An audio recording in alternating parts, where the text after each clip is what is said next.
Hi, everybody. Welcome to the Minnesota Bound podcast, the stories behind the stories. I'm Laura Schara, your host for today.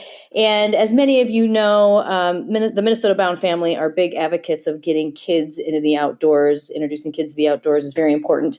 And so my next guest, Claire Wilson, who is the executive director of the Loppet Foundation, their mission is a shared passion for year-round outdoor adventure in the Minneapolis area, focusing on underserved youth and families.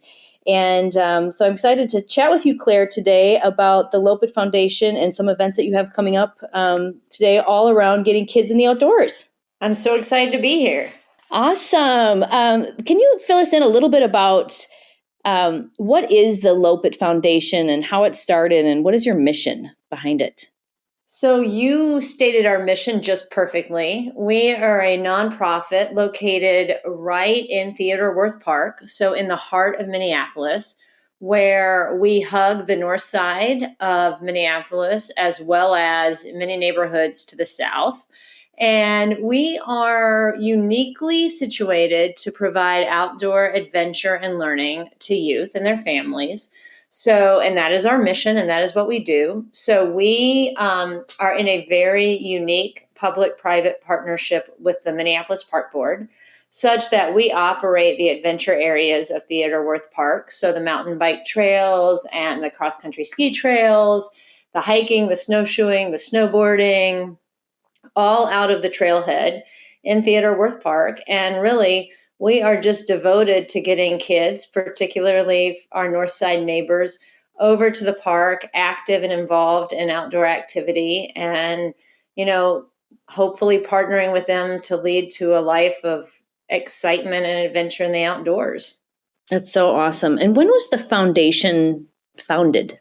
So the foundation started as just a group of very dedicated volunteers who actually wanted to bring attention to Theodore Wirth Park and the beautiful ski trails here, and the fact that they are urban trails and that they connect to uptown Minneapolis.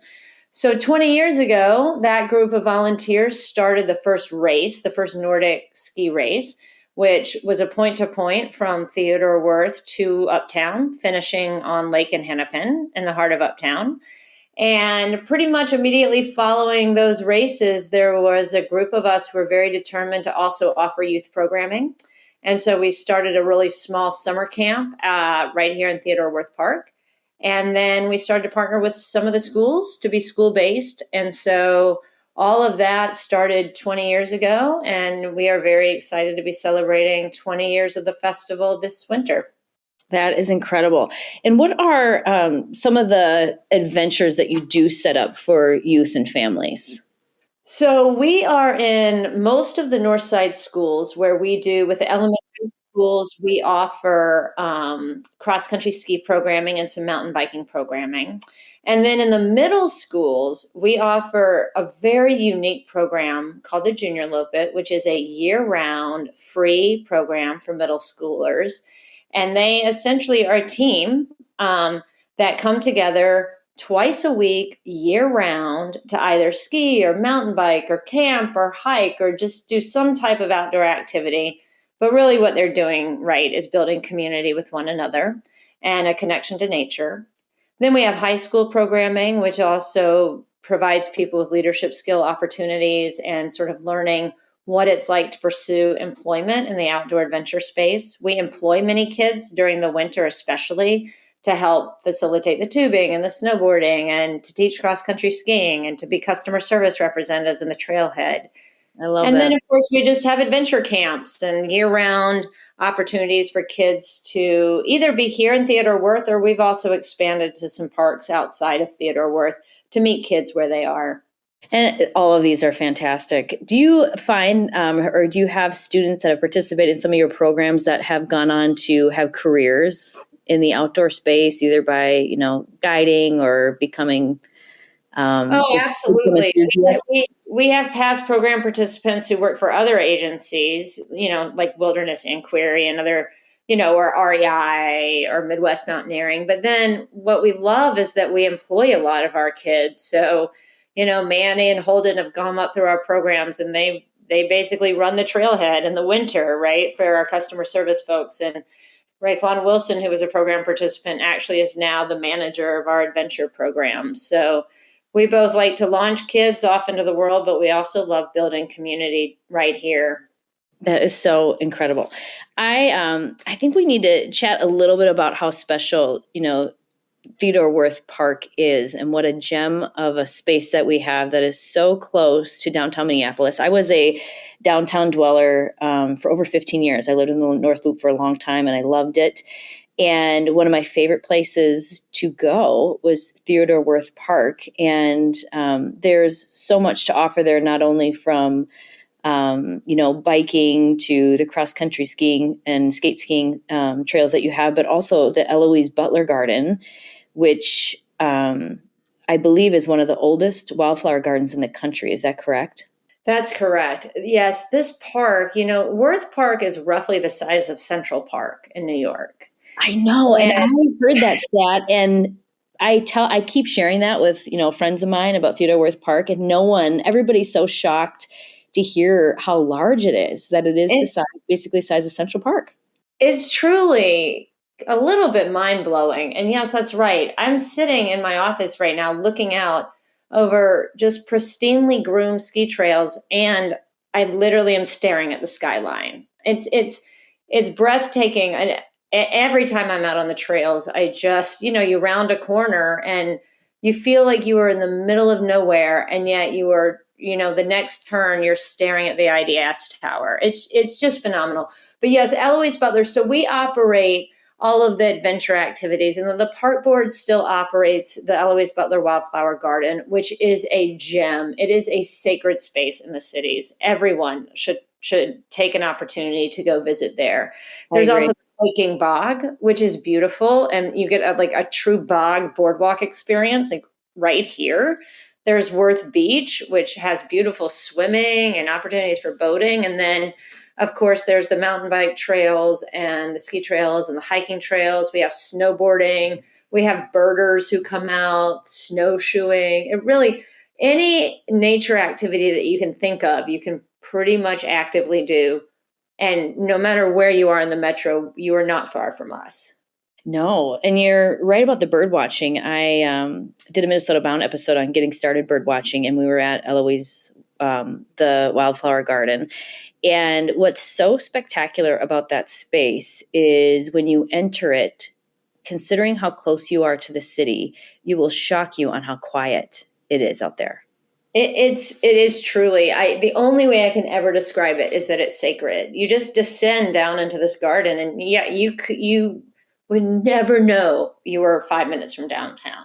No. And the amount of, plant species that you can see within and flower species that you can see within the garden itself, from the Minnesota lady slipper in the bog area to, of course, all the wildflowers that pop up, in the springtime and throughout the whole summer season is so spectacular. And just the bird population that exists within that park alone is, you can see so many different species of birds just by grabbing a pair of binoculars and taking a little hike through there. So I think it's so underrated. If you live close to either downtown or Golden Valley, you're very familiar with Theodore Wirth Park, but many people aren't really familiar in how much it really has to offer. So I love bragging about it.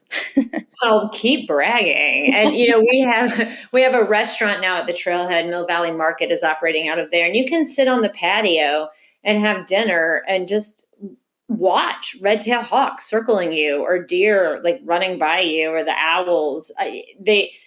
Literally any morning or afternoon out there, you will see something will catch your eye. A word from our new sponsor, Hewitt Docks. Hewitt Docks, Lifts, and Pontoon Legs began in a small south central Minnesota town with a mission to make dock install and removal easier by inventing the Roll-A-Dock. Well, now the company has evolved to provide everything you might need to improve your lake time. In addition to the classic Roll-A-Dock or the new Ultra Dock system, Hewitt offers all-terrain staircases, gangways, canopies, and lifts, along with any accessory you might need. Celebrate 50 years of business with us. Go to HewittRad.com to enter for a chance to win a free dock and monthly prizes. Hewitt Docks, Lifts, and Pontoon Legs. Work hard, play harder. You deserve a Hewitt. Also, Thousand Hills Lifetime Grazed. Thousand Hills Lifetime Grazed Beef. Grass-fed beef right here in Minnesota. You know, we make a career talking about clean water, native habitat, and some of the best environmental practices. That's exactly why I'm so excited about Thousand Hills. You know, it is locally raised beef done differently. You see, Thousand Hills uses what is called regenerative agriculture to raise their cattle. Those beef cows, they graze in fields of wild grasses, and they move between a lot of different fields of grass. It is a sustainable ecosystem free of synthetic fertilizers and chemical herbicides. It's a system of agriculture that promotes clean water, natural grasses, and the best beef you've tasted. It's beef raised the right way. You can check out Thousand Hills Lifetime Grazed grass-fed beef to understand their regenerative agricultural practices and fall in love with Thousand Hills beef. So you have a new restaurant there. I didn't know that. Is that related to Mill Valley Kitchen? Yes. So Mill Valley Kitchen, which operates Mill Valley Market here at the Trailhead, and they offer an incredible menu, really great food, and then of course coffee, drinks, alcoholic beverages, etc. So yeah, you can come out here, rent some skis, grab some dinner or lunch. You know, we also operate a tubing hill. And like I said, a snowboarding hill. So really during the winter, especially, there's any activity you could imagine for your family here. And then, yeah, really awesome restaurant. I love Mill Valley Kitchen. It's one of my favorite restaurants. I did not know they opened a little market there. I will have to check that out for sure. Absolutely. And you guys have, do you have cross-country ski rentals and skate ski rentals? And you also said tubing. Do you have snowshoe rentals? Are those all available to the public? You can, from the Trailhead facility in Theodore Worth Park, you can rent skate skis or classic skis, what people might refer to as traditional cross-country skis. You can rent snowshoes. You can rent a snowboard. We have a very fun and fast tubing hill with the tow rope. So you can also rent tubes and spend a couple of hours tubing. But yeah, so we offer all of those activities, and we have rental opportunities every day of the week. Fabulous. Well, as soon as the temperature gets above, 1 degree right now, I'm more of if it gets in the 20s, I'm all in. But when we're hitting around zero, it's kind of brutal right now. But we also, I should say, just for the families listening, or those who maybe aren't familiar with cross-country skiing and want to become familiar with it, because why not if you live in Minnesota? yes. We also offer group and private lessons, which are affordable and accessible, and they're just a really great, opportunity to start to get a feel for the sport. And cross-country skiing is a fairly easy thing to pick up, in a short amount of time. Compared to skate skiing, for my personal experience, I thought cross-country skiing is it's not necessarily like easy, but it's easy to pick up. And once you get into the tracks within the groomed area, it kind of keeps your skis straight. So that's a really fun activity to do for great exercise. I think it's an awesome way to get additional steps and movement in throughout your day, and you don't even really feel like you're doing a workout. So that's one of my favorite things to do is cross-country skiing. And I, see all these skate skiers whizzing by when I'm cross-country skiing, and I do want to get back out there and try to improve my skills on skate skiing, because they not as good as the cross-country skiing, but that also looks like a lot of fun. I would really encourage you to do that or take a lesson, because the skate skiing it's incredibly fun, and you can cover just a little bit more territory. But absolutely, traditional cross-country skiing or classic skiing, I tell people all the time, if you can walk, you can do it, and it will open up your world in the winter. It absolutely agree with you 100% on that. And the Loppet Foundation has their big winter festival coming up. I believe it's February 4th through the 6th, and you're celebrating 20 years of doing this incredible festival. And after I looked at the list of events you have going on over the weekend, I was flabbergasted on how you can coordinate all of those. It looks amazing.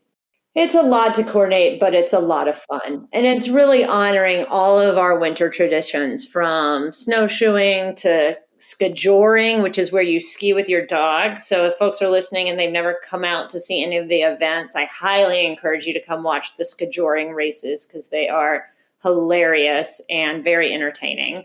So that's where folks ski with their dogs. But then we also have a coupe tournament. And then of course, the most magical night of the year, in my humble opinion, which is the Luminary Loppet, which happens on the evening of February 5th on Lake of the Isles. And describe what that is for our listeners. So for folks who haven't experienced the Luminary, there are thousands of luminaries. So just what you're thinking, like candles encased in ice and all kinds of sculptures and formations all over Lake of the Isles. And it's almost indescribable because the features are so prominent and so beautiful, but it is candlelight. It's entirely candlelit. There's no electrical lighting, and it's gotten coverage from everything from the New York Times to Time Magazine. It's indescribably beautiful. And is that a free part of the event, the Luminary? So the Luminary is not free, actually. The Luminary is ticketed. And the reason why is because it is our largest fundraiser of the year. So Sure. Other nonprofits put on galas or silent auctions. We put on the Luminary and we do charge for it. But, when you buy a ticket to the Luminary, you are supporting our year-round offerings for kids to engage with the outdoors. So people always ask why they have to buy a ticket, and that's why it takes a lot of effort to put it on, and it really is a fundraiser for the foundation.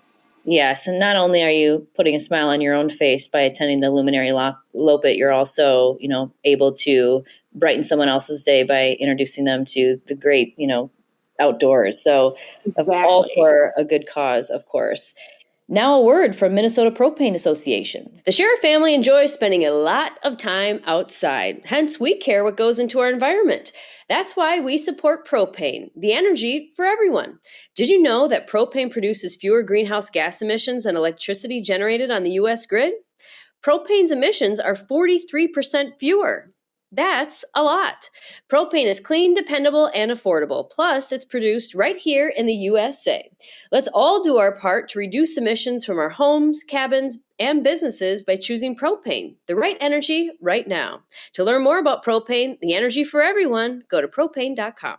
And Connecticut. Hey, I'm really picky when it comes to my drinking water, and I have the reverse osmosis drinking water system from Connecticut, and I love it.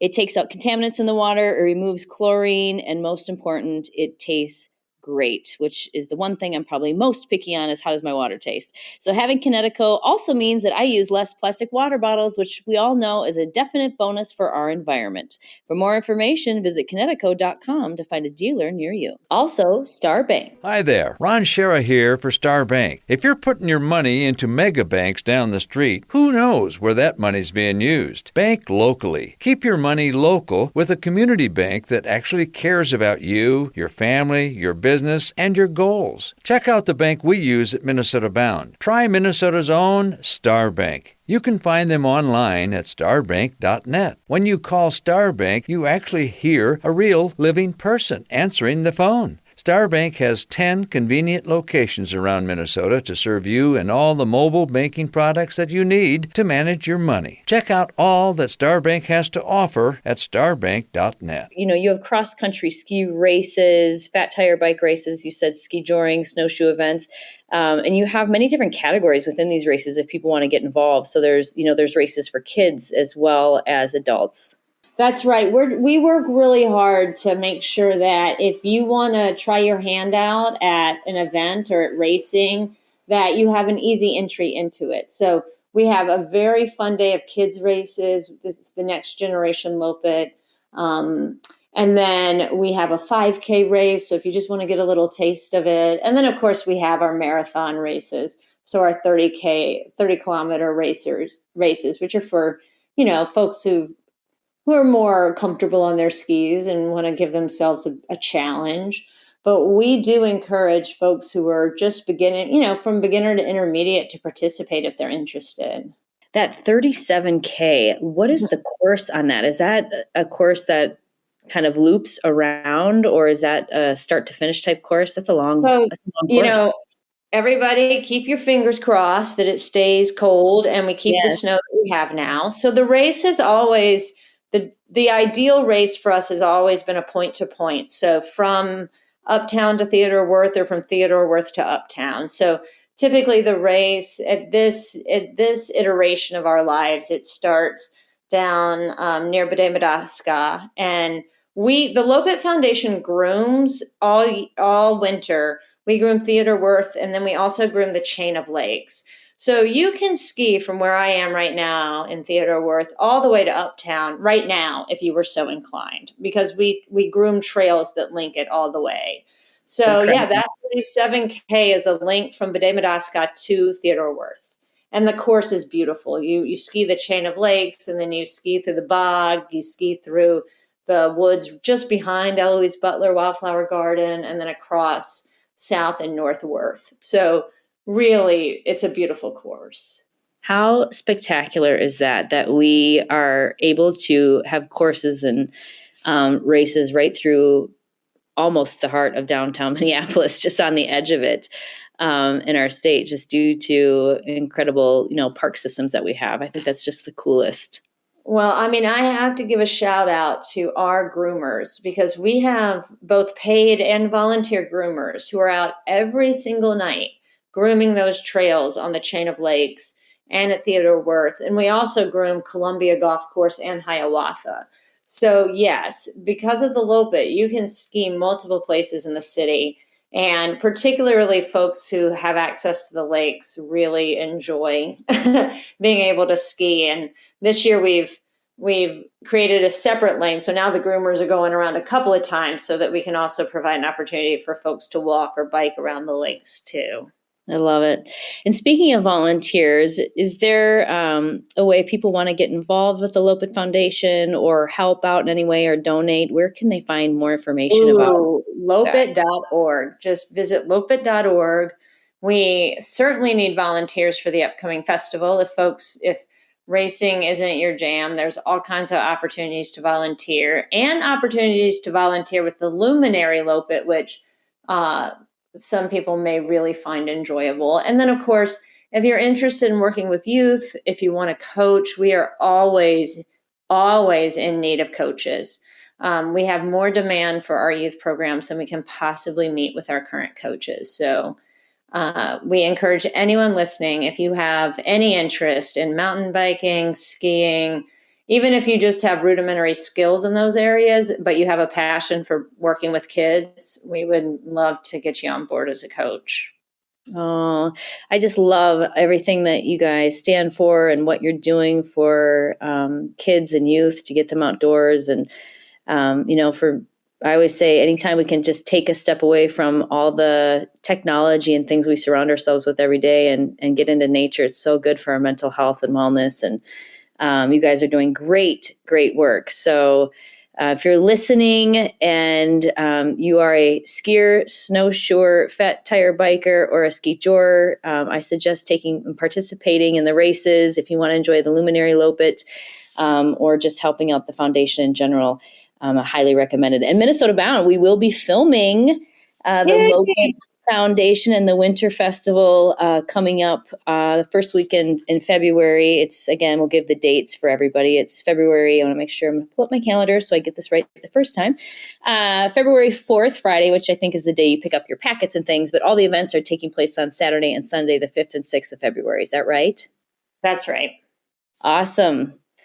Well, thank you, Claire, for taking the time to chat with us today, and keep up the good work. Thank you so much. Get out and enjoy the winter, everybody. Yes, absolutely. We love our winters here in Minnesota. Also, big thanks to our sponsors, Minnesota Propane, Hewitt Docks, Connecticut, Thousand Hills, Lifetime Grazed, and Star Bank. And last but not least, don't forget to introduce a kid to the great outdoors.